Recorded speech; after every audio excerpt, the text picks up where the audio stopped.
Most beginner real estate investors fail before they even get their first rent check. I know, I have been in real estate for over 15 years and I have watched this happen over and over again. So I can tell you right now, these 6 mistakes, they will kill your deal, they will kill your bank account, and they will kill your confidence.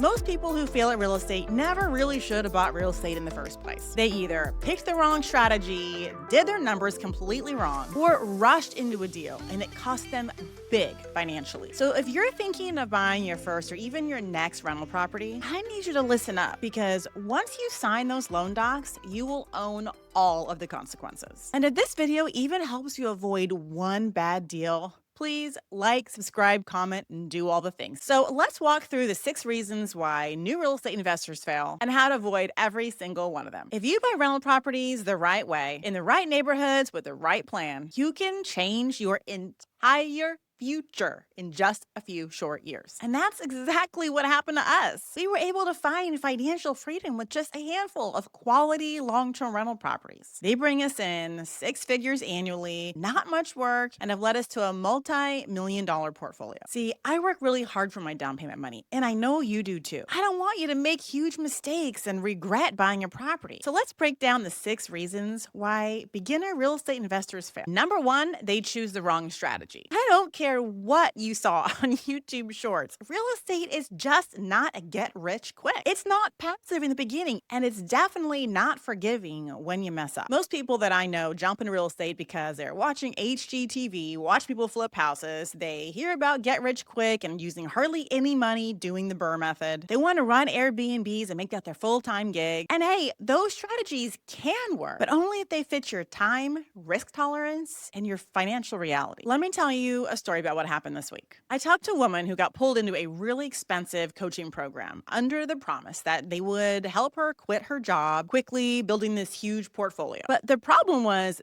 this lady had a full-time job. She couldn't answer the phone during the day, and the entire business model of this coaching program to help her quit her job super fast was built on her shelling out thousands of dollars on marketing campaigns and taking leads and inbound calls all day long, which she could not possibly do while she was at work during the day. And they didn't vet her properly. She didn't even have enough funds, not only for a down payment, but the thousands of dollars needed to push out these postcards weekly. So now she's burnt out. She spent tens of thousands of dollars on coaching programs and marketing mailers, and she still hasn't bought a single property. So before you do anything in real estate, you really have to ask yourself these questions. What's my risk tolerance? How much cash do I actually have to invest? And do I want to be hands-on or hands-off? Do you have time during the day to dedicate for a second or full-time job as a real estate investor? Or are you a busy person with stuff in your life and you can't take on an extra full-time job to invest in real estate? Because real estate investing isn't a one-size-fits-all. Flipping might be better suited for someone that has tons of cash, a lot of renovation experience, and a lot of time to dedicate to it. And Airbnbs, they're really popular, and they might be for people that have a high risk tolerance and tons of income to float costs in case times get bad. But if you're a busy professional, you have a job, you've got a freaking family, you probably need a real estate investing strategy that isn't going to blow up your life, or one that is super high risk where you could just lose it all making the wrong decision. For me,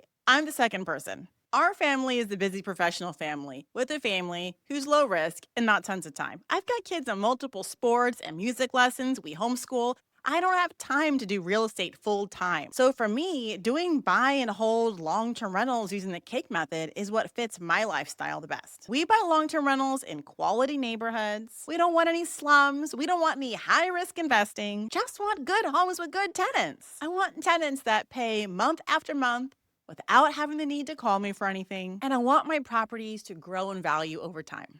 Not too much to ask. I even self-manage, and I rarely hear from my tenants all year. I didn't want to create another job for myself. I've already got too much going on at home. I wanted to keep being a stay-at-home mom. My husband liked his job. We just wanted low-risk investments that would grow steadily over time. And I wanted a strategy, personally, that didn't take over my life. If I had chosen the Burr method just off the whim because I saw it online, or used a lot of creative financing strategies that just gave me high anxiety, we would have made the wrong choice. Spending all our time cold calling, sending out mailers, posting bandit signs, doing full rehabs when we didn't have the experience. I really wanted to avoid all that. So pay attention to what all the investing strategies have lined up for you and pick one that fits your lifestyle, one that fits your risk profile, and one that you can afford. You do that, investing just gets a whole lot easier. And here's what nobody tells you when you're starting out. Not all loans are created equal. So this brings us to number 2. Newbies take on the wrong kind of debt. Most new investors, they just look at the monthly payment. The lower the payment, the better. That's all they look at. And unfortunately, that's the wrong way to go about it. I see beginners signing up for 5-1 ARMs, 10-year loans with balloon payments at the end. Even commercial loans, they barely understand because some guy online does it. And they're trying to do this because they're trying to squeeze in a deal that they think that they can barely afford because it's going to be the salvation for their future. But what happens when that adjustable rate kicks in after 5 years? What happens when the loan term's due after 10 years? What if your property value isn't worth the money that you paid for it in the beginning, and now you can't even cash out refinance or sell the property because it isn't worth more than what you bought it for originally? You could lose the property. You will definitely wreck your credit if you go into foreclosure. You could wipe out every single dollar that you worked so hard to save. And why?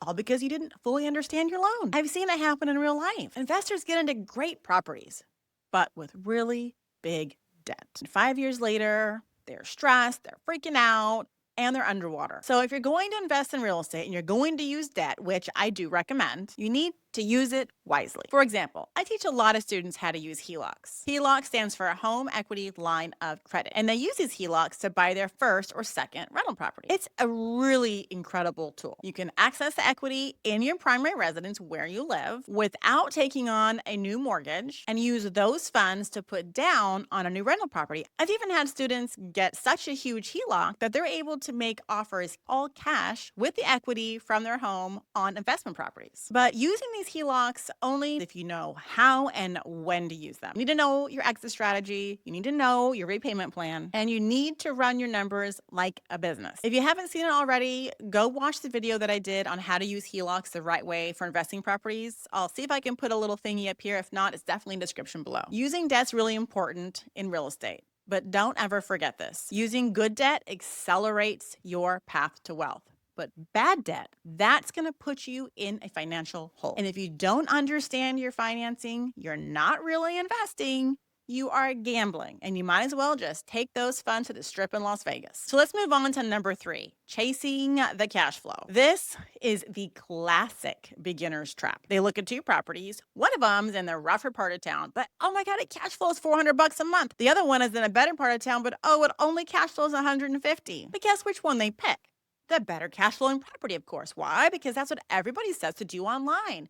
Pick the better cash flow, cash flow, cash flow. Gotta have cash flow. But guess which one of these properties is going to give them more headaches, more expenses, and then later on down the line, full on regret? Yeah, it's the one they bought for cash flow. And this is one of the most expensive lessons that new beginner real estate investors learn. They chase the bigger short-term return without realizing that they're actually setting themselves up for the worst financial pain. It's easy to get excited about spreadsheets, but what the spreadsheets don't tell you, and this is what you can't figure out when you're running the numbers, is how often you're going to be replacing tenants, how many times your air conditioner gets stolen, how fast the neighborhood's declining, or how hard it will be to sell your property when you're ready to exit. Some investors call these properties high cash flow properties. I call them money pits. Yes, they make a lot of money on paper in year 1, but over the course of 5 years, they cost you so much more money in time, stress, and hidden losses than you would ever realize. So let me tell you something most YouTubers won't say. Not all cash flow is created equal. Cash flow from a well-located, well-maintained, tenant-friendly property, that's the true wealth. Cash flow from a bad neighborhood, bad property, that's borrowed time. Every single rich old guy investor that I know, they dumped those D-class, high year 1 cash flowing properties we just talked about as soon as they realized what the heck was really going on with long-term rental properties and where the real money was made. Now they only invest in A quality rental properties, B quality rental properties. And if you don't know what I'm talking about when I say A, B, C, and D rental properties, I'll link another video that it describes A, B, C, D class neighborhoods in detail because it is the most important thing that you need to understand before you start your journey with real estate. Heck, I use the cake method to invest in long-term rental properties, right? You probably heard me say that before. And the C in cake stands for choose a quality neighborhood. It's the most important thing you can do. See, I don't buy for the highest dollar performer in year one. I buy for long-term performance and gain. I want stable tenants. I want predictable appreciation and low turnover. And I want an asset that gets more valuable the longer I own it, not the other way around. So sadly, most new investors, they just look at the spreadsheet and they just look at year one numbers when that's really not what they should be looking at. They aren't realizing they're setting themselves up for failure. And it's one of the biggest mistakes that new investors make when starting out. I talked to some guy over Instagram DMs a few months ago, and he told me he spends $4,000 to $5,000 every single time he turns over a property. I pay a few $100s. That guy screwed up really bad. And now he owns properties that he can't easily get rid of. And he's shelling out more money every year than he's making in cash flow. Would I love $500 a month cash flow from day one? Yeah, sure I would. And I will tell you, I do get that now with my properties, but I'm an experienced investor with a lot of knowledge on renovations. I do heavier rehabs now than I did in the beginning. I have more cash invested into my properties because I know what's truly going to set me financially free. New investors should be looking for the best property they can afford in the best neighborhood they can afford to buy in. You should be excited to take that $200 to $300 a month steady cash flow in year one because a property in a neighborhood that appreciates is going to give you more rental return and more gain over the next 5 years than one of those crappy little properties in the worst neighborhoods that you can find, even though it looks like they're going to cash flow more. I can promise you that they won't. So get your reps in, buy good deals, buy quality properties. You'll get better deals and more amazing deals down the road the more properties you buy. But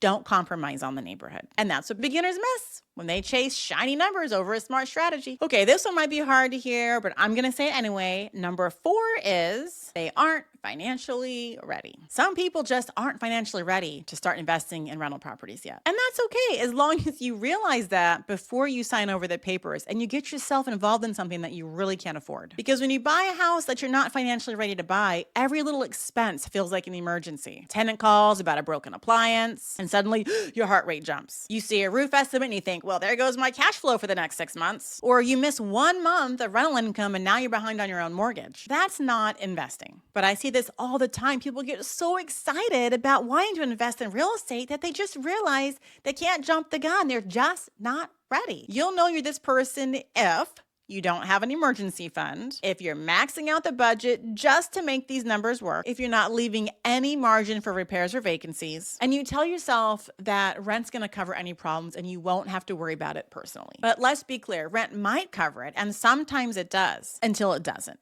And when you don't have a massive portfolio that can take the wins and losses all together, and you're the one personally responsible for any potential loss in year 1 or 2 with a small amount of rental properties, your bank account, you personally are the one that has to pick up the slack. So if you can't afford to invest in real estate, wait until you can. I always tell my students, before you invest in rental properties, your finances really need to be stable. You don't need $100K in the bank, but you do need $30,000 to $50,000 to get started, 3 to 6 months of personal emergency savings, some reserves set aside just for the property, and a plan for how you're going to manage the property. And if you don't have that, I'm not saying you can't invest. I'm just saying you probably shouldn't invest right now because real estate should give you peace of mind. You should feel excited to close on your first rental property, not anxious every time you check the bank account or worried when your tenant doesn't pay rent on the first and it comes on the second. You're worried how you're going to pay for your own mortgage. When you're ready, you'll feel it. Okay, let's get into number 5. Newbies forget about the most important team member, and it's one of the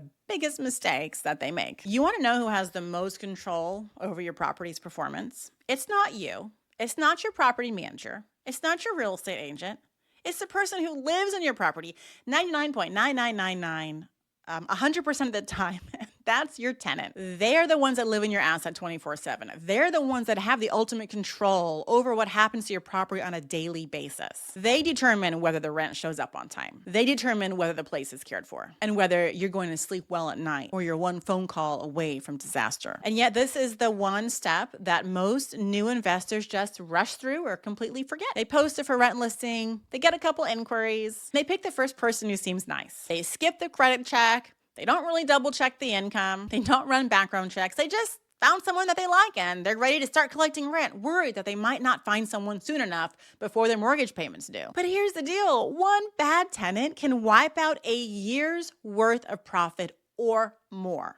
I know this from personal experience. I went to eviction court once and I stood in line with this lady and she told me she had 20 properties and 8 of them she was filing eviction on. 8 out of 20? Holy cow. At first I asked her where they were because I'm like, well, maybe I'll want to buy them. And then she told me where they were located, what part of town, and I quickly said, never mind. She had owned properties in the most gang-infested areas in Memphis. I definitely passed on that. Tenants can destroy your property. They can stop paying and they can drag out that eviction process for months. They can create so much stress in your life that you wonder if investing in real estate is really a good strategy after all. We once rented to someone who met the income requirements. I double checked and they were nice. And I let one of the tenants stay when the other one moved out and the other one was the breadwinner. Within 4 months, she couldn't pay me. She started breaking the lease agreement. My property went from a pretty nice property to a disaster in less than a week. It took time, money, legal action. I know I got my first gray hairs from her. It was a disaster, a nightmare tenant. And that's when I learned that your tenant is your most important team member when it comes to real estate investing. Tenant screening isn't optional. It is foundational and paramount to your success. My entire investing strategy changed after that nightmare tenant story. I invented the cake method and I haven't looked back since. So when it comes to choosing your number one team member, right, your tenant, what do you look for? You always verify income. Don't take their word for it. Always pull a full credit report and look at the credit report, not just the score. Call their previous landlords, not the one that they're staying with now, the other ones before them. And look for red flags like evictions, bankruptcies, and being in collections for multiple things because they don't pay their bills on time. And here's a little tip. If someone needs to move in immediately, that's a huge red flag and just move on. You don't want somebody in your property who is in a rush and doesn't take care of their life. I've had tenants stay for as long as 7 years so far. No drama, easy tenants, fixable repairs, low stress. That's real cash flow. That's the kind of win that never shows up on a spreadsheet, but makes all the difference in your investing journey. Okay, number 6. Newbie real estate investors make this mistake all the time, and it's the one that costs them the most money right out of the gate. And it's that they underestimate their expenses on repairing their property and or they buy a money pit. If you're only running the numbers on the mortgage and the rent, you're really missing the full picture. I've seen people buy what they thought was a great deal only to get blindsided by a $10,000 or $8,000 HVAC replacement right out of the gate. Or buying a property that needs constant maintenance because they bought a property that was old and poorly maintained by the last owners. So here's what kills your highest returns. Ignoring the age of big ticket items like roofs, fences, driveways, and air conditioners. Not budgeting for those capital expenditures and not looking at the property through the eyes of your tenant. Your kitchen layout could be non-functional and your master bedroom could be too small for the average person's stuff. A lot of cheap properties are cheap for a reason. That's why I teach to focus on low-risk properties in desirable areas with predictable expenses. It's not sexy, but it works. You don't want to be chasing the biggest return that you could possibly see on your spreadsheet. You want to chase the most dependable return. If this video saved you from even making one mistake, hit that subscribe button. That's all I ask. Subscribe so you don't miss the next one. And drop a comment below and let me know which of these 6 mistakes surprised you the most. And if you're ready to get serious, to stop spinning the wheels and finally get this right, I can help you. I teach regular people every single day how to build long-term smart wealth through real estate. No hype, no shortcuts, just real properties with real cash flow and low stress. Let's keep building your wealth brick by brick.